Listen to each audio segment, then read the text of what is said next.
Hello and welcome to Issues and Answers, a production of the Government Information Service and the National Television Network. I am your host, Kendall Eugene, and with me today is the president of the St. Lucia Diabetes and Hypertension Association. We're discussing today a very important topic on NCDs. We will also speak on the upcoming fundraising gala as well as the work of the association. Dr. Dorh, welcome to Issues and Answers. Yes, thank you so much for having me here today, Kendall. Thank you for being here with us. Before we jump into the questions and the answers of it all, just give us a brief description of who is Dr. Dorh? Who is Dr. Kedhma Dorh? I didn't see that question coming. They normally don't, you know. Yeah. So, well, I am a general practitioner here in St. Lucia. So I work at both public and private institutions, St. Jude Hospital, Borsati on Chisel Street, and currently the president of the Diabetes and Hypertension Association. Started off in October last year, that's 2022. So took office then, and it's been quite a challenge, quite an I'll call it a challenge, interesting journey, all right, of the association post-COVID. I believe most industries got a serious blow from COVID, and of course, NGOs were not spared in any way. I think they probably took the largest hit, if I can say so. So I have a keen interest in helping humanitarianism efforts, and from the time I came back from studies, I joined the association because NCDs, non-communicable diseases, diabetes, hypertension being the most prevalent, has been plaguing our world for quite a while. And if I'm allowed to call it that, it is the most modern slave master that exists. Why would you classify it that way? Because it's really bringing us all down. It's interfering with every aspect of our lives, our social life, our working life, our spiritual life. No part of our life is spared. Everything is affected. Every single thing is affected. And that's just health. If you're not feeling healthy, if you're not healthy, you can't achieve anything. How prevalent would you say are NCDs in our society? So currently, the most recent data I could quote is from WHO PAHO. All right, that's dated back in 2015. And interestingly, hypertension is a little over 27% of our population, whereas diabetes is a little over 14% of our population. Yes, 14. So hypertension is actually higher. Twice that of our diabetes. I would actually believe diabetes was a lot higher because of our lifestyles and the way we choose to live. Right. I mean, we're very heavily influenced on the party scene. Indeed. The exercise is not always a part of our regimen. Yeah, well, the interesting thing is that lifestyle that you speak of, which we like to call sedentary lifestyle, thanks to technology, yeah? All right, sedentary lifestyle is common to both conditions. So you live a sedentary lifestyle, you take part in habits that are not healthy, you will likely develop both conditions. Question is, why is one higher than the other? Yeah. Now, until we do our own local investigation and data, I cannot give you an accurate answer. But if I were to assume or bet on it, I would think it's because hypertension is called a silent killer. Okay. In that with hypertension, you have no symptoms. So in a room of 20 persons, you might have 18 of them. Well, let's look at the data problem. It's a quarter, 25. 5 of them are hypertensive, and they might not even know. Because one, we don't check our blood pressures often, or we don't check it at all. Because we feel fine, I'll have that shot. Yeah. I'll smoke that. You know, I'll party all night because I feel fine. And with hypertension, your pressure can be significantly high. So One's blood pressure should not be higher than 139/89.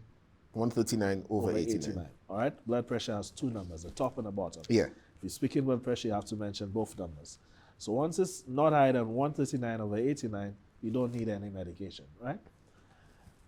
And your blood pressure could be as high, and I've seen it very often, 250/120. I gave you the numbers so you to appreciate it. 250/140, and you feel fine. At 250? 250, and you feel fine. You might actually present to your doctor for something else. Like, oh, I just bumped my toe, so it looked like it's getting infected. When you check your blood pressure, it's that high. Sky high. And you have no idea. So would that warrant me to stay overnight at the hospital? Definitely. Even though I feel better, I feel good. Exactly, especially because at first we try to see if your blood pressure will respond to some medication. If it doesn't, then most likely you'll be kept at the hospital to bring that under control. Once it's higher than 139/89, the risk of a stroke, heart attack, kidney failure is there. Kidney failure, another one. A lot of persons on dialysis. You're wondering, why is that? Why all of a sudden this young person I knew suddenly has kidney failure? Maybe, just maybe, we don't have the data to confirm, but just maybe they have been with hypertension undiagnosed for quite a while and they did not know it. That is a very interesting fact that you've just brought up, because I was having this discussion earlier in the week about a young man who suffered a heart attack while playing basketball. And we started looking at what was happening here, and we saw a lot of young people are passing away, a lot of young people are ending up in the hospital, and we're trying to figure out, well, why? What could be the reason for that? And hearing that this silent killer is very prevalent among us all. More than a quarter of our population. Is there an age limit, or does it affect age is not? So from puberty, that is the numbers that I quoted, the range that I quoted. From puberty till the grave, it should not be higher than 139/89. Once it's higher than that, we're looking at hypertension. Now, let's not, I can't go into the way you diagnose it. You check your blood pressure at home. If it's higher than the 139/89, we usually give you a 2-week grace period where you eliminate all excuses. Because again, remember, you feel fine. I do. So you say, oh, it's the coffee. Yeah. Or I didn't sleep well. Or maybe I have stress at work. Yes. Maybe it's all those things. So we say, okay, fine, take 2 weeks. Eliminate all those excuses. If in 2 weeks' time we meet you again and the blood pressure is still higher than 139/89, we have a confirmation. It's as easy as that. All right? Or the very first time you see a healthcare provider, it's higher than 160/100, you have an immediate diagnosis. If you see a 13-year-old with 13 or 30? 13, 1-3, with a reading that is a lot higher than what you just gave us here, the 139/89. Let's say, for example, the 250 you mentioned. What would your initial reaction be? Other than, can I say freaking out? Definitely, it would shock you. It would shock us. It would shock us. But in the pediatric realm, there are other conditions. So there are different types of hypertension. There's primary and there's secondary. Primary or essential hypertension is the one that majority of our population would have.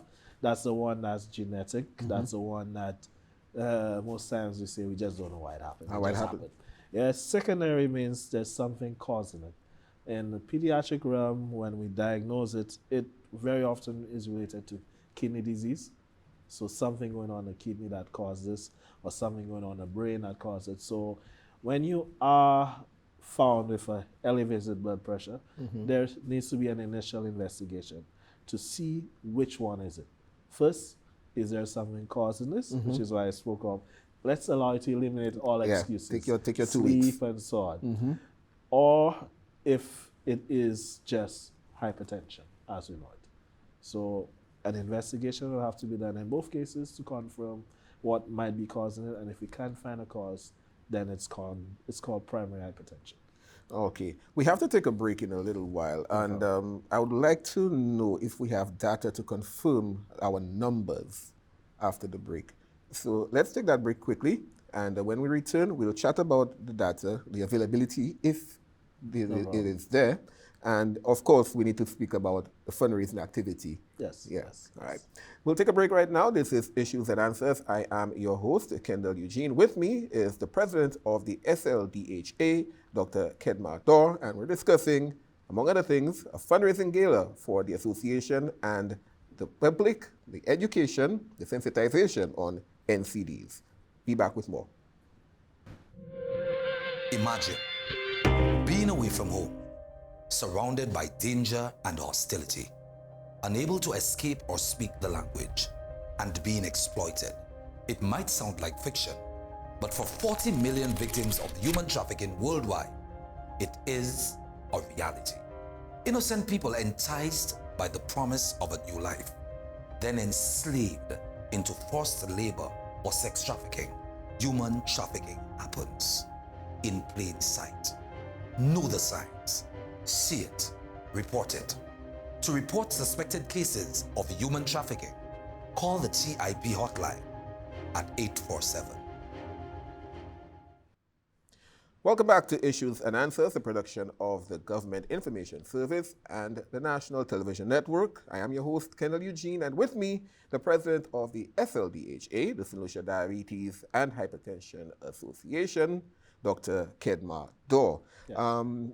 Just before the break, we were talking data, and I believe that is very important. It is. And medicine as a whole speaks to evidence-based approach. All right. And the association looking at NCDs, we're part of the medical fraternity, so to speak. We have a lot of data in St. Lucia and in the region. Problem is not regularly analyzed and regularly published. And this is why the association, the board, when I took over, we agreed to partner with Valerie, which is the Vaughan A. Lewis Institute of Research and Innovation. It's an arm of the Sarfa Lewis. And what we're looking to achieve is that same thing, which is analyze, clean up, analyze a lot of the data that already exists. Because we go to the health centers, we go to the hospitals, they take a log, they take information. Yeah. That's data. But it is sadly not cleaned up and published in a way that the common man, the public, can really appreciate. You know, for us to get stuff, we have to go to WHO, PAHO. Right. Where's our local authority that's Yes. actually bringing that out? Yes. So I'll say we have a lot of data, but where we need to improve is the analysis of that data to guide our local decisions. And I'm looking forward to achieving just that with our partnership with Valerie. Do you think with the availability of the data, it will improve our diabetes and, well, NCDs on a whole, it will improve our situation? Yeah, definitely. If we were to get the answers to those questions, like you asked earlier, why is it we have more hypertension than diabetes? That answering those questions will help us in making a lot of our decisions. Do we now need to consider the 4-day work week? I think most people I think will love that, we right? would be very happy with that. Yes, no, yes. no doubts about it. But that is something that has been heavily considered around the world, Exactly. and even There in you fact, go. I think they experimented with it already. Yes, I think the Toyota company is the first to do did that. some experimentation. So it definitely is any forward-thinking institution, person, government, country needs to go into collecting evidence, data, to make their decisions. You can't just go based on what you feel or what you think.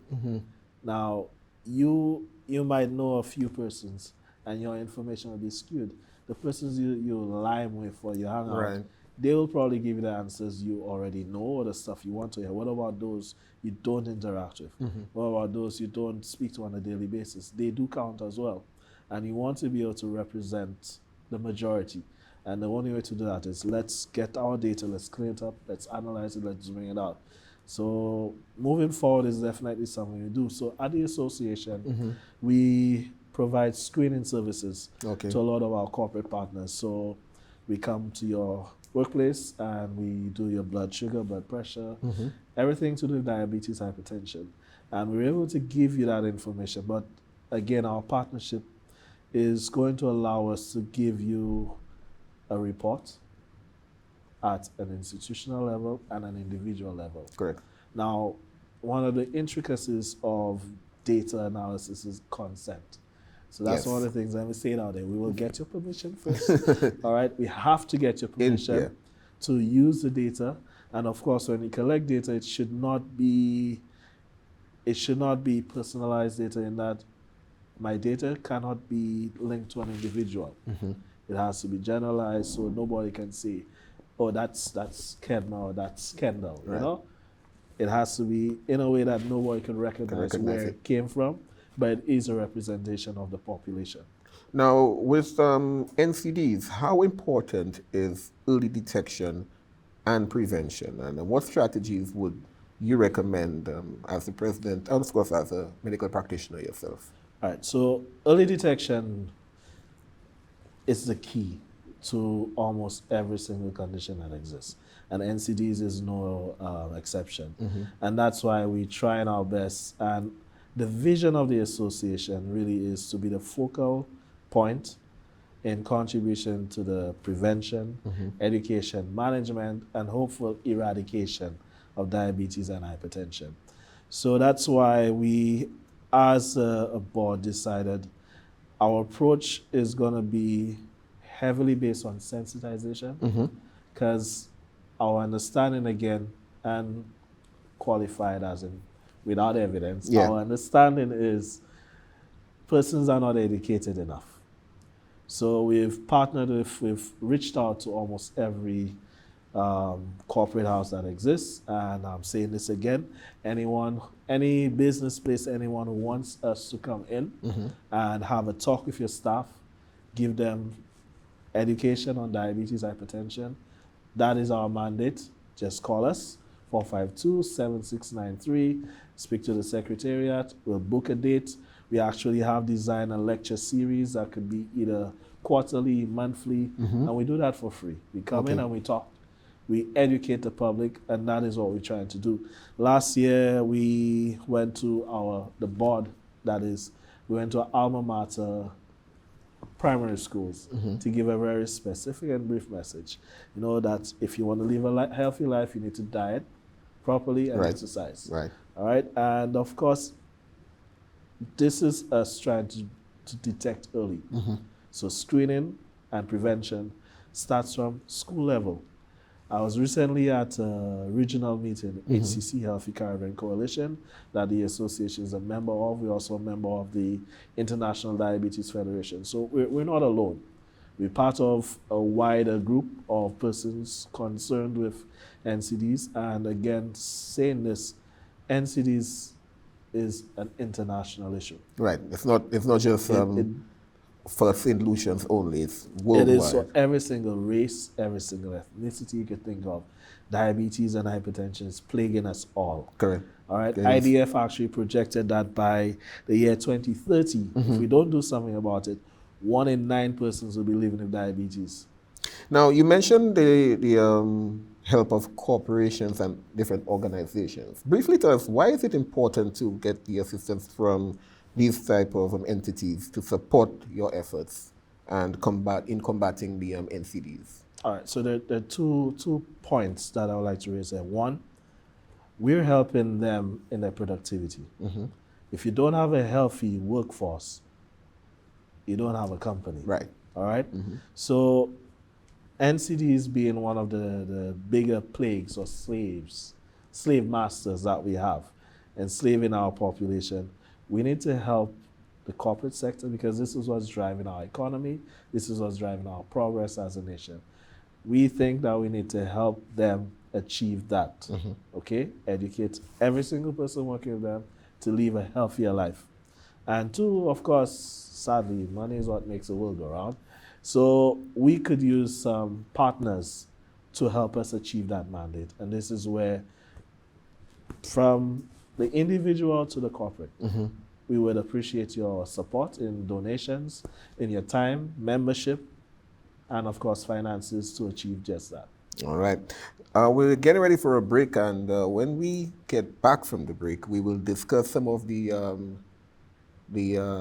options, I should say, for raising funds for the association. And one of these options we would like to look at is the gala Yes. Now, we're going to talk about that one because I know a lot of people will be interested to know, one, when it's going to happen, Yes. where it's going to happen, and what can they expect? Because I don't think they normally associate the association with having this grand event to raise some funds. So that one is interesting. So from the break, we will discuss that one here.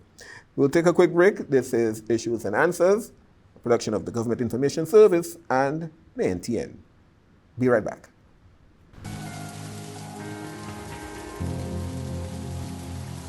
Do you know me? I've been forced to do this by my trafficker. I was promised a better life, but got forced into domestic servitude. I can be any age.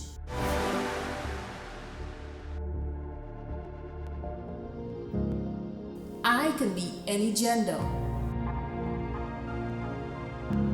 Any ethnicity. I am a victim of trafficking in persons. Know the signs, see it, report it. If you see me, please help me. Call the TIP hotline at 847. Welcome back to Issues and Answers. With us today is the president of the SLDHA, Dr. Kedhma Dorh, and of course discussing the NCDs, of course educating the public on NCDs. And we have been speaking about the work of the association as well. A lot of good work, extensive at that, tiring, if we can say that as well. Worth it. Worth it. It's a lot of effort. Yes. It's a lot of effort. And the challenges that you guys face, it sounds like it is a mammoth task to at least get from point A to point A.5, not even point B. Right. All right. But we still have to speak on fundraising. Yes. And no association can survive without funding. And you alluded to that just a while ago. Right. So let us now get into the gala, the fundraising gala. Who came up with that? What is it all about? So the board met and we thought the association needs a flagship event. We need something that stands out for SLDHA, Central Diabetes Hypertension Association. We have the month of May, which is dedicated to hypertension, the month of November, which is dedicated to diabetes. Why not have something in the middle? And again, what is the problem? What is it we're facing? NCDs are enslaving us.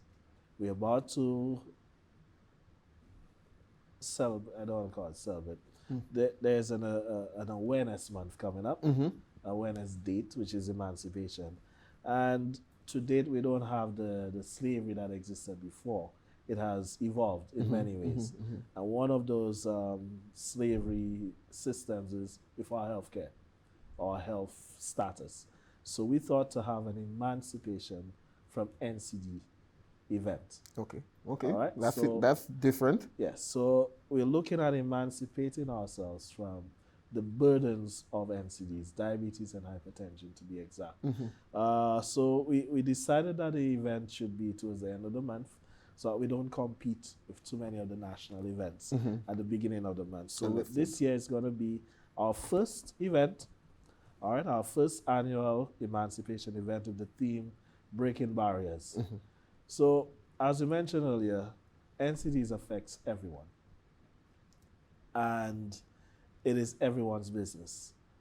So this is a way where we could bring everyone together. Yeah. So the event, the gala event, has two parts. We're hoping to build up on the scientific conference, which again speaks to the data and evidence. So we will have, for the first segment, starting early afternoon, most times you have doctors, nurses, pharmacists who will be interested in those things. So we'll have a small CME, they call it, continuing medical education segment that they would usually attend. Anyone else is also welcome to attend and listen to some of the research, some of the evidence that exists. All right. So it will be open to the general public. Yes, yes. All right. It will be the first part, starting about 5:30, and at 7:30 we started the dinner. At the dinner, We've already confirmed the International Diabetes Federation, the regional chair-elect, that's for the North America Caribbean region.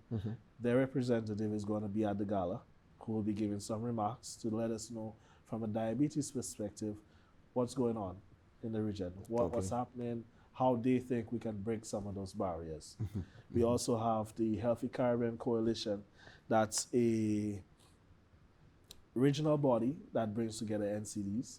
And the president, Sir Trevor Hassel, is also going to be there to give his remarks as well.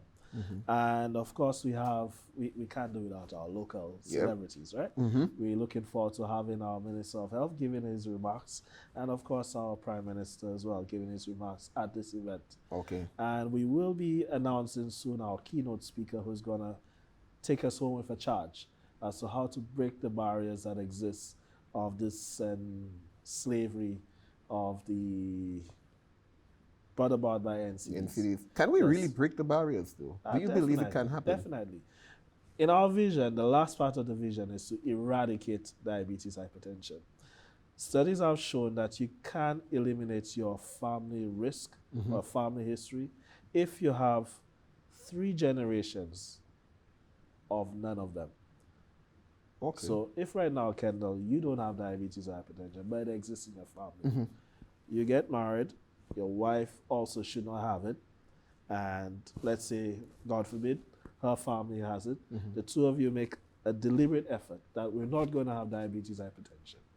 The first thing you do is you adopt the lifestyle of a diabetic or hypertensive. You make all of the changes you do. You basically pretend like you are. You have it. That's the best way to prevent yourself from getting it. Okay? Your children do the same thing. So you put that in the will. You all need to get this out of our life. All right? So your children don't get it. Right. Their children don't get it. So that's 3 generations. That 4th generation can safely say they don't have a family history of it. So if we were to try to achieve that, we can't just eradicate it, yes? It looks very possible within the family structure, but then you're looking at just not only family, but the entire island and by effect the world. We're made up of families. So if each family makes a decision. Now, very often persons say it's a discipline issue. Oh, I don't have the discipline. We have the discipline to make the choice to eat bad, right? Is that really a discipline? To not exercise regularly. We have the discipline to drink alcohol excessively. We have the discipline to smoke. I don't think we have a discipline issue. We have an issue of making the right choice. And this is where we come in. The easier choice. The right choice. And yes, let's call it the easier choice. The easier choice. Right? So this is where we come in as an association. We want to educate everyone. Right. Because especially the children, and this is something you'll hear a little more moving forward, is we need to protect our children. Childhood obesity is on the rise. If we don't take care of our younger generation, we don't have a future. All right? I mean, I'm getting older. Who's going to take care of my retirement? That's a Joke. good, Yeah, that's a good question. Yeah, who's going to take care of my retirement? So we need to protect them. We need to give them the right information. And very often, we put our children, not just our children, but ourselves, in a position where we cannot make decisions based on the information in front of us. Yeah. It's like this. Someone tells you, Ken, I give you a Defender and a Ferrari. Choose one. The Ferrari. Why? What if I put you on an off-road? That's okay. I'll walk. You have to drive. But the point I was hoping to make is you need more information. Yeah. You cannot just make a decision. Right? And we tend to put our children in a position where we expect them to make the right choice, and they don't have the information that we have as their guardians, as their parents. So we need to take a little more responsibility to protect our children. We can't keep giving them juices that are excessive in sugars. We can't keep giving them snacks that are ultra processed and think that they will grow up to be healthy young men and women. Right. We need to take the lead and make sure that we do what's best for our children and for ourselves. I mean, marketing, this is what we're about, right? Yeah. Marketing is marketing, and they're good at what they do. We speak to profits. But as an association, I'm coming to even the playing field. They will bombard you with all of the good stuff, and I will bombard you with all of the good information. And that's why we need to have the fundraising gala to allow us to have the resources we need.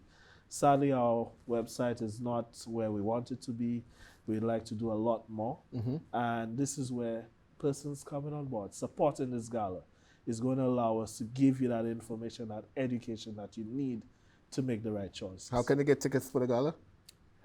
Tickets are going to be ready within the next week or two, and our tickets are little price. Small 160. Okay, that's small. 160. That's small. That's definitely good enough for a gala of such, status, such level, where you have all of those persons, that wealth of information coming together under one roof. Of course, we're going to have some entertainment. We're going to have all the information you need in that one space. You're going to get to network. You're going to get to meet all the persons that will allow for you to do what you need to do. All right. To break those barriers. Okay. Well, Dr. Dorh, this is where we have to come to an end. Yes. For Issues and Answers. I want to say thank you very much for joining us for this episode, and wish you all success with the fundraiser, as well as getting more information out to the general public on helping combat the NCDs. Thank you again for having me. Again, the association number is 452-7693, and we're looking forward to having our ads and everything out within the next week. So look forward to our gala, which is going to be at the Harbor Club, the Golden Grove Ballroom, on the 26th of August, the evening of the 26th of August. 26th of August, that's where we're going to be. Thank you very much for joining us today on Issues and Answers, production of the Government Information Service and NTN. I'm your host, Kendall Eugene. Thanks again. Take care. Thank you.